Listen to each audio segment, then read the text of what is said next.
Welcome to another edition of Making Love Songs podcast. I'm Dotun Adebayo. I'm Carroll Thompson.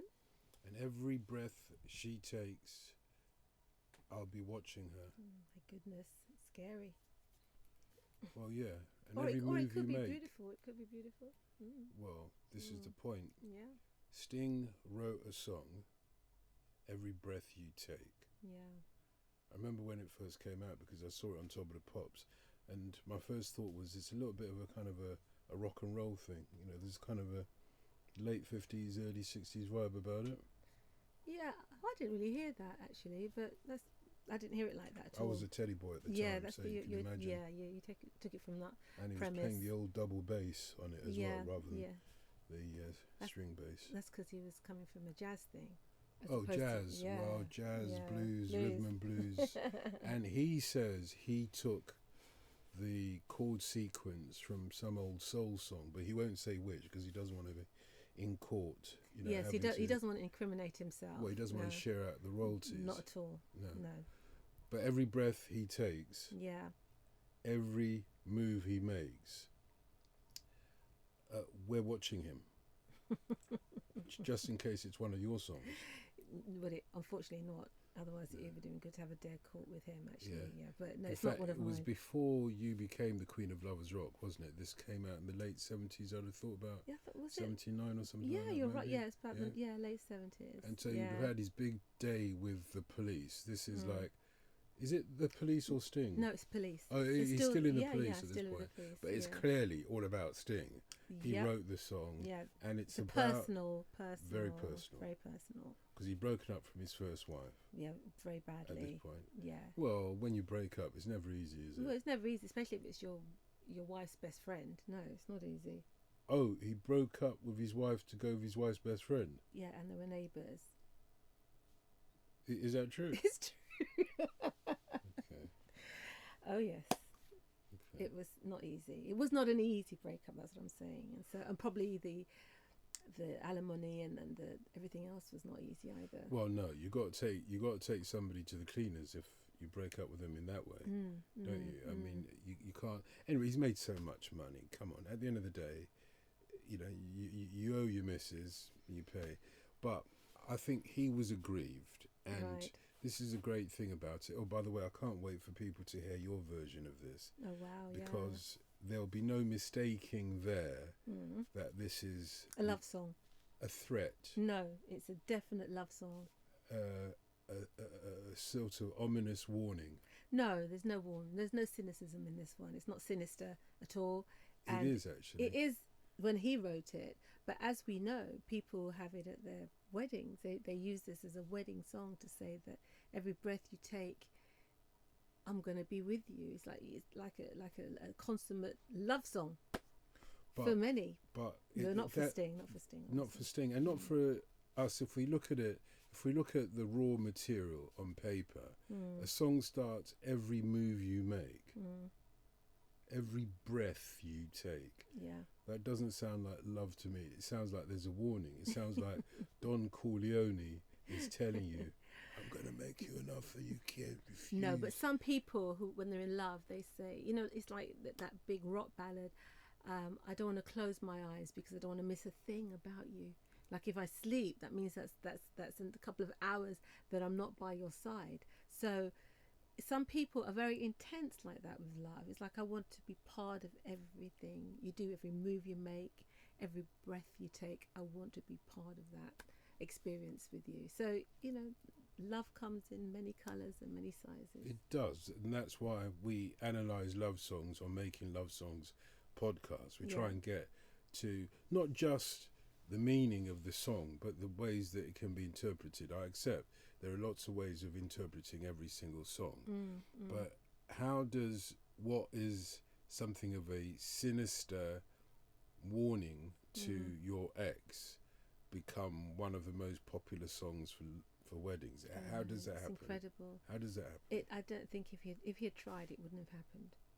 You know, and I think that because it was written with so much intensity and so honest, he had a very honest intention about what he was writing about because of what he was going through. For some reason, that cuts right through, and people take that as they will, and many people take it as a real love song, a real show of the depth of their love and emotion for another person. You know, every breath you take, every move you make, I'll be watching you. You know, so it's that's the bits they hold on to. It's funny how they will ignore bits that don't quite relate to what they want to say, and they'll just hold on to the bits that actually relate to how they feel and what they're trying to invoke and trying to imply at that time. So yeah, there are some other words in there that obviously do not seem right in terms of a true love song. You know, every smile you fake. I mean, why would you say that? Well, actually, that's back to the honesty, but I don't think it's because of the honesty. I'm not doubting that there was an honesty about this. I'm not doubting that Sting is like seething. Yes, as he that's writes a good every word. single That is a line. good. That's exactly where he was at. However, the fact that he uses this nursery rhyme technique of, you know, I don't know if it's iambic pentameter or whatever the poetic rule is. You go da da da da da da da da da da, and rhyming the same rhyme every single line. That makes it. That takes out a lot of the power, the darkness of it. The power of the personal side of it, because nursery rhymes aren't personal. You know, they have to work on every level for every single person. You know, they have to almost be one step away from reality. You know, the grand old Duke of York, he had 10,000 men, he marched them up to the top of the hill and he marched them down again. It's like a game. It's like a kid's game in the playground.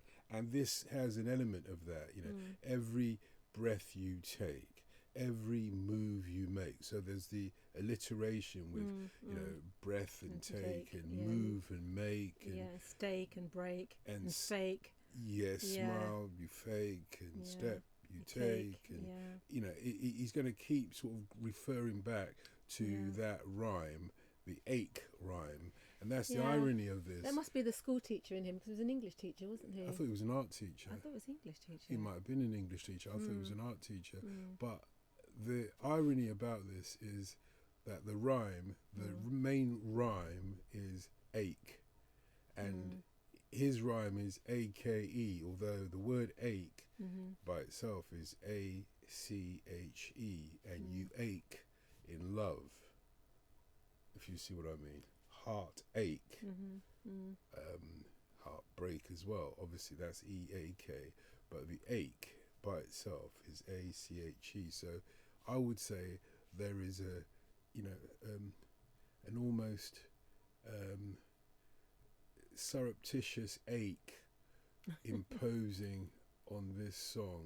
You know, it's not tangible, but it's there is a longing, an aching, almost before each line ends. You know, you're aching to get to the end of the line, but there's also you know, an intangible ache about this song, and it can be the ache of romance, the ache of breaking up, the ache of resolving something, the ache of the love that you've had, the years that you've had, the experience you've had.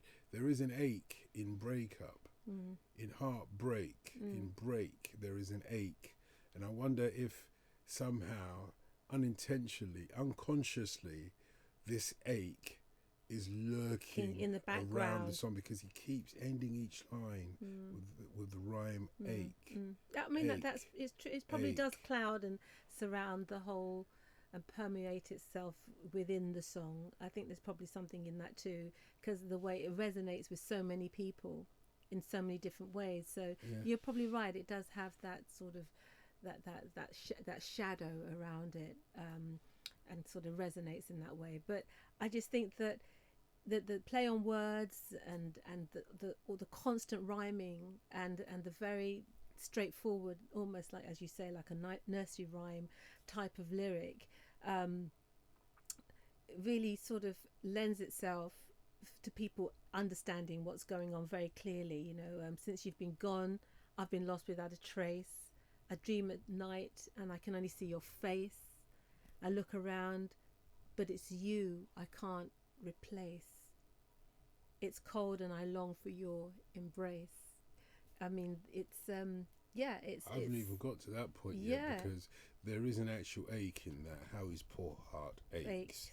But we'll come on to that in just a moment. If you allow me to just suggest one more thing. Right. Obviously, like a nursery rhyme, it's a game.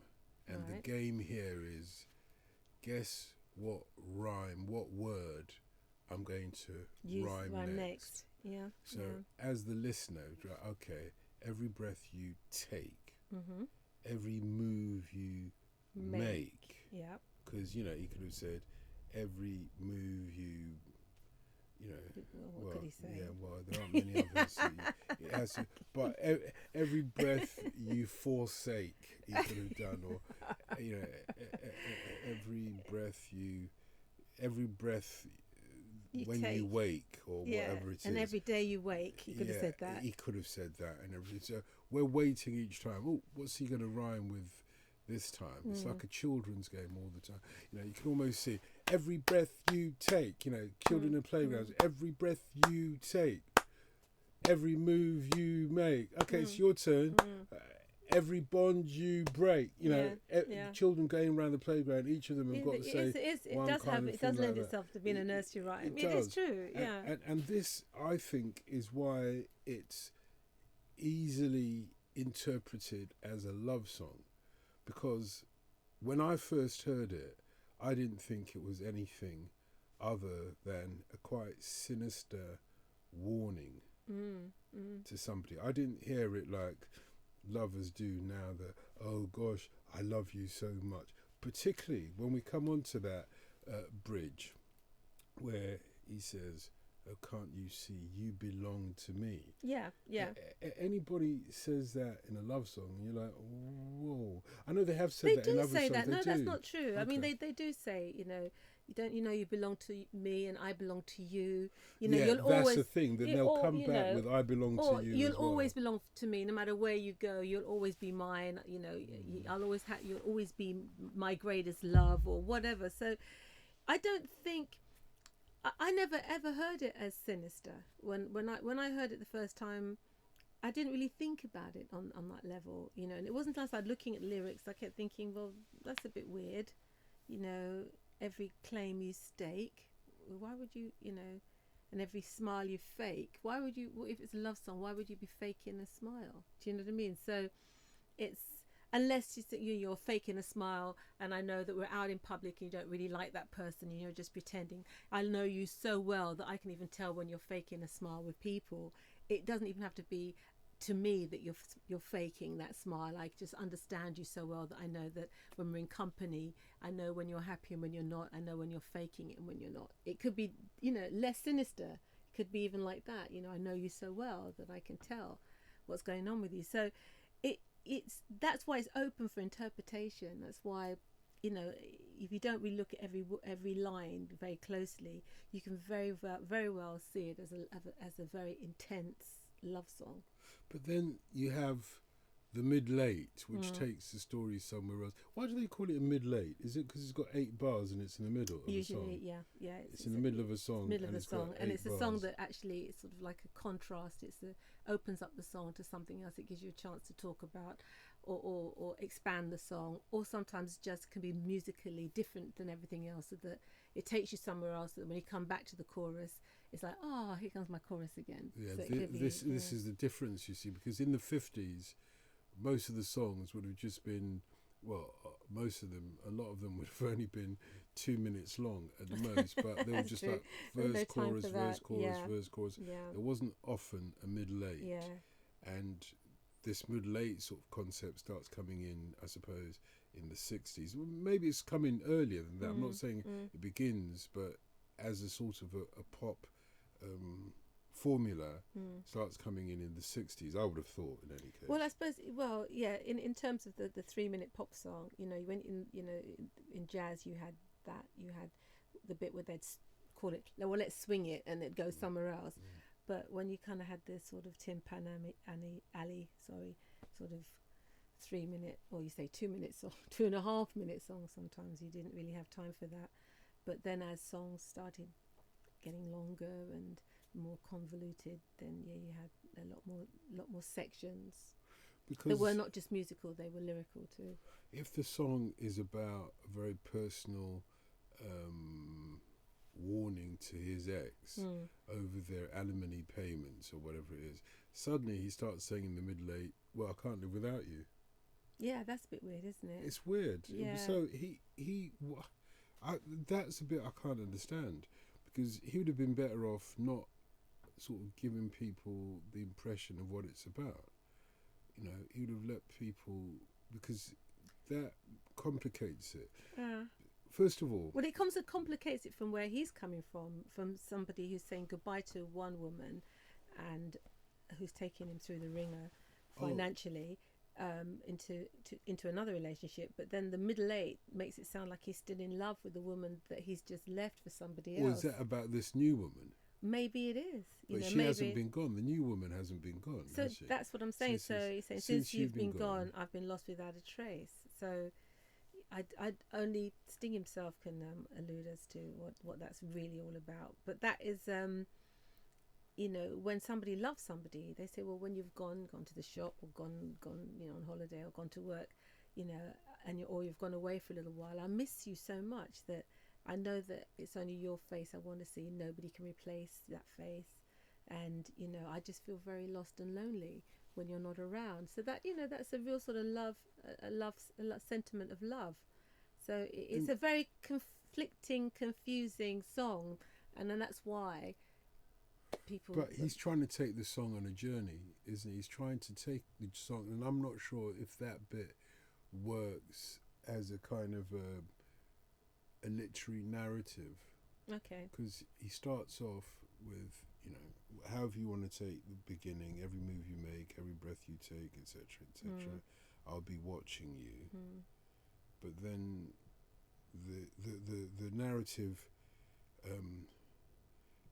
journey is, okay, you'll be watching me there. Every smile I take, every claim I stake, every step I take, you're going to be watching me. You're going to be watching me. And then you get the verse, as it were, saying, which switches the rhyme from ache to a. So every single day, every word you say, every game you play, and every night you stay. So that every night you stay, I'll be watching you. So he's just wondering whether if she stays at night, whether he'll be waking up in the morning, or whether that's a bit weird, isn't it? Every night you stay with me. Every night you stay. Every night stay. I'll be watching you. Well, maybe every night you stay in the house that I've now given you. I don't know what that really means, but that's kind of strange. I thought that was more kind of like, as you're asleep in bed, I'll be watching you, which is even creepier. Creepier. The whole thing's quite creepy. When it's because of that next bridge where he goes, you belong to me. That's the bit that makes it creepy for me, and that's the bit that takes the narrative journey into, since you've been gone, I've been lost without a trace. You belong to me, so I want my cake and eat it. Essentially, this is what you belong to me. Or can't you see? He says, can't you see that you belong to me? Oh, how my poor heart aches with every step you take away from him.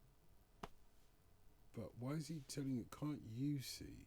So he'll be watching her, so he can see that she belongs to him, and now he's saying, can't you see? Do you think he's talking about two different women in the same song?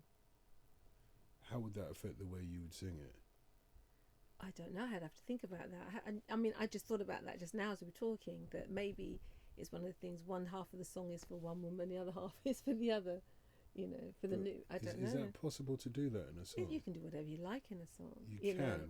Because he's singing it and then he's, thinking, well, that every step you take, but can't you see you belong to me? What I think is that people haven't really listened to this song properly. No, they don't. That's the point I'm making. Yeah, they take from it what they want, and then they leave out the other bits, and that just becomes like a nursery rhyme where you don't actually remember how many men, the Duke of York, the Grand Old Duke of York, marched to the top of the hill and marched them down again. And when they were up, they were up. And when they were down, they were. And when they were only halfway up, they were neither up nor down. You know, you only remember the bits that. Well, that's the truth.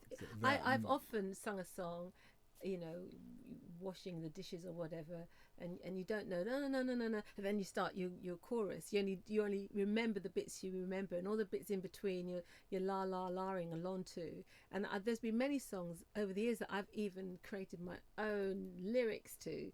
I've sung whatever I wanted to sing in the verses or whatever, and then the choruses are about whatever I want, you know, is what it is. So people do that, you know, they go, no, oh, the Django Duke of York, or no, every breath you take, you know, they're not really thinking about the rest. They're thinking about the bit that resonates with them, the bit that makes sense to them, and the bit that makes them happy or joyous or whatever. So I think you're absolutely right. They take from it what they will. So do you think that Sting has written too many lyrics here?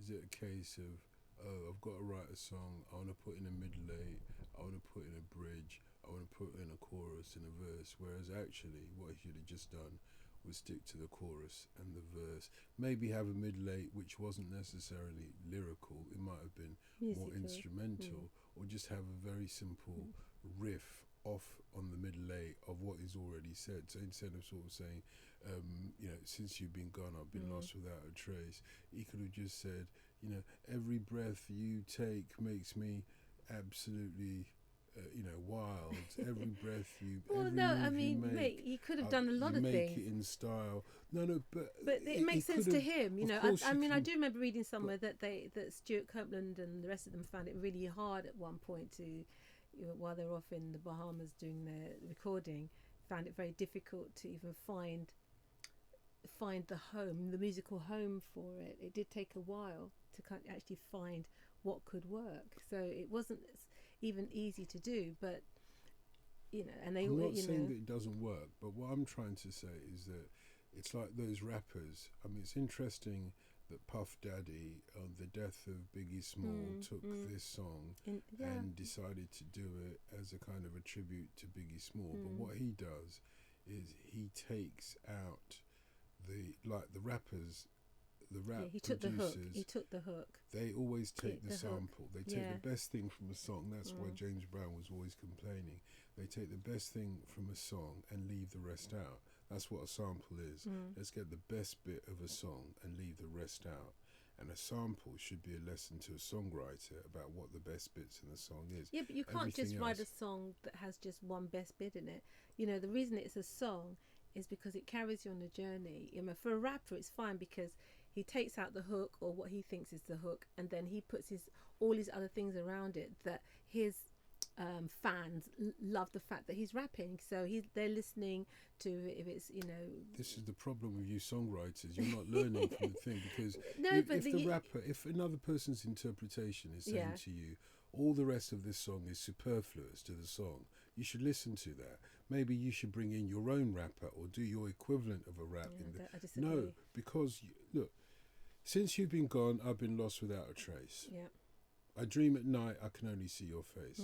I look around, but it's you I can't replace. I feel so cold and I long for your embrace. I keep crying, baby, baby, please.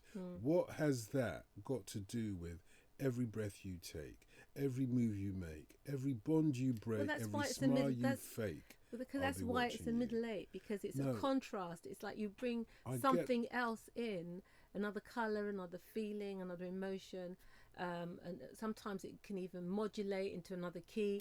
It's about the journey of the whole piece. It's not really about just keep going around and around on a hook. It's about the emotional journey that the song takes you on. That is why people play songs over and over again, and then they hear something that they hadn't heard the first time. A bit like a book. It's like saying, why don't you just make the book the opening chapter because it was so good?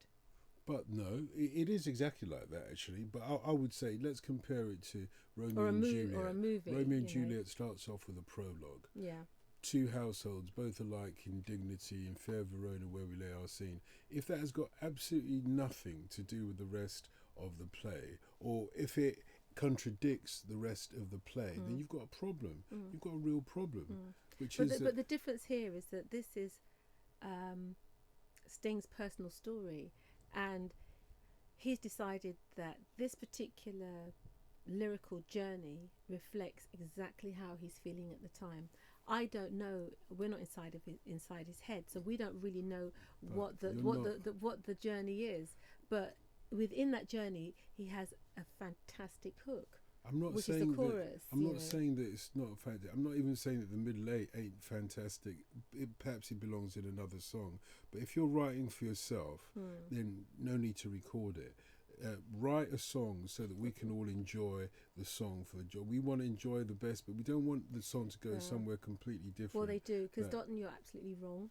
Because millions upon millions of people have bought this song, continue to buy it and continue to play it, and radio stations. Doesn't mean I'm wrong. It's just that the so other he hasn't bits, done anything wrong. Well, all it says to me is the best bits are so great that they'll even allow the confusing bit. Anyway, more importantly, let's hear your version of this song, because it's a cracker. I'll give you that. I'll concede. You seem to have found something in the song that even Sting would tip his hat off to you and say, yeah, well done. Oh, thank you, Dotun.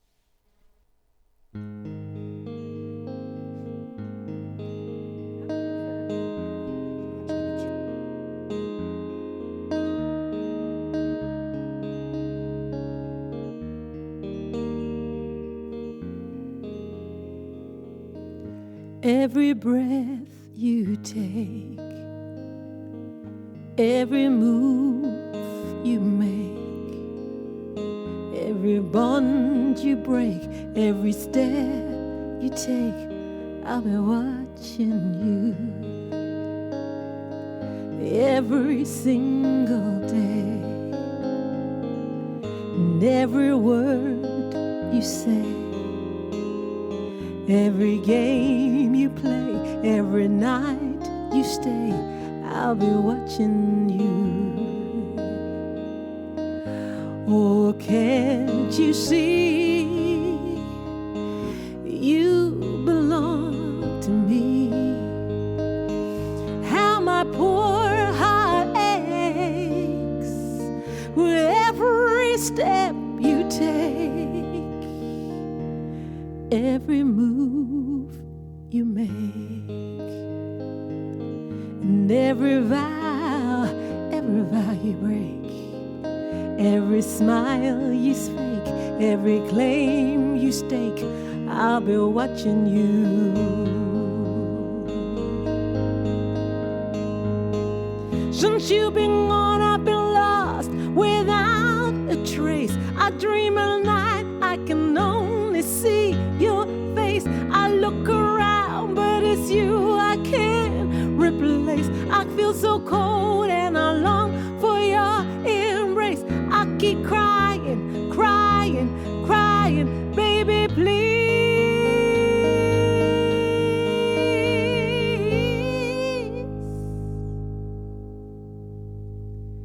Every move you make, every vow you break, every smile you fake, every claim you stake, I'll be watching you. Every move you make, every step you take, every vow you break, I'll be watching you. I'll be watching you. I'll be watching you. I'll be watching you. I'll be watching